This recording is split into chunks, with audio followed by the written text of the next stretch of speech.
Hey, what's going on? This is a Friday night and I got nothing going on. There's nothing to do.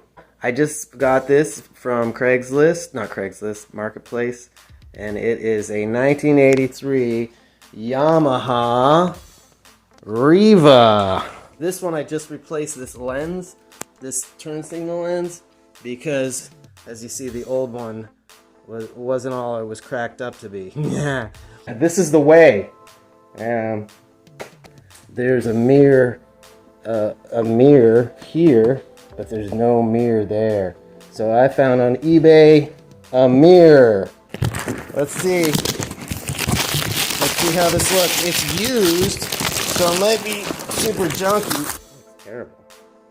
Well, it's a mirror. I need to see what's behind me.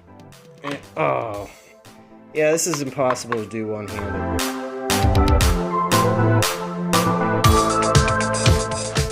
Yamaha XC180, 180 cc's. Anyway, my point is, it sounds pretty good and it's fun to ride. But what I'm going to try to do, I really shouldn't do this.